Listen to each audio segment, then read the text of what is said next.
अखिलेश यादव को चुनौती दे रहे हैं केंद्रीय मंत्री एसपी सिंह बघेल हमारे साथ हैं। हम उनसे बात करते हैं। सर, क्या मुद्दा है जो आप अखिलेश यादव को पराजित करने के लिए आप करहल का मुख्य मुद्दा ये है कि पिछले जब समाजवादी पार्टी की सरकार यहाँ आती है तो कमजोर वर्ग पर, दलितों पर, पिछड़ों पर, कमजोर वर्ग पे, शांति प्रिय लोगों पर उनका आतंक रहता है। उनकी सरकार में करहल का क्या यूपी का कोई प्लॉट सुरक्षित नहीं रहता है, मकान दुकान सुरक्षित नहीं रहती है। बच्चा जब तक स्कूल से घर नहीं आ जाता है महानगरों में, माँ परेशान रहती है कि पकड़ तो नहीं हो गई।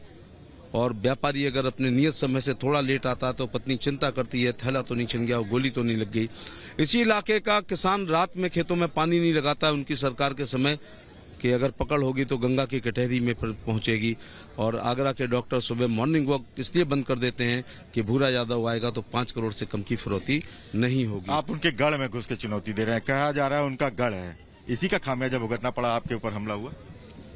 गढ़ फिरोजाबाद गढ़ समझकर श्रीमती डिम्पल यादव आई, फिरोजाबाद की जनता को बधाई, गढ़ गिराया, डिम्पल जी को हराया।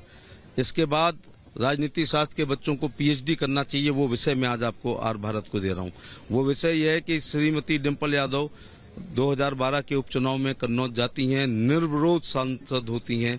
ये सैफी परिवार की गुंडागर्दी की पराकाष्ठा है। 2 गुंडागर्दी इस देश में हुई है, पहली आपातकाल लगाना और दूसरी ये कोई आदमी को पर्चा ही नहीं दाखिल करने दिया।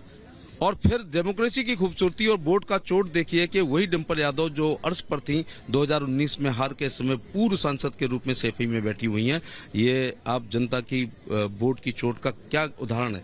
तो मैं कह रहा हूँ, डिटेल में चला गया हूँ कि पीएचडी होनी चाहिए। एक तरफ वो निर्विरोध होती हैं, जो कभी नेहरू जी नहीं हो पाए, कांग्रेस के बड़े नेता लोहिया जी नहीं हो पाए, चौधरी साहब नहीं हो पाए, दीनदयाल जी नहीं हो पाए, श्याम प्रसाद मुखर्जी नहीं हो पाए, मोदी जी नहीं हो पाए, अमित शाह जी नहीं हो पाए, चुनाव लड़ना पड़ता है। डिम्पल जी निर्विरोध होती हैं, फिर औंधे मुंह गिरती हैं 2019 में। यही गढ़ की वजह से मेरे को ये भाषण देना पड़ा है। धर्मेंद्र यादव बदायूं को गढ़ समझ करके गए।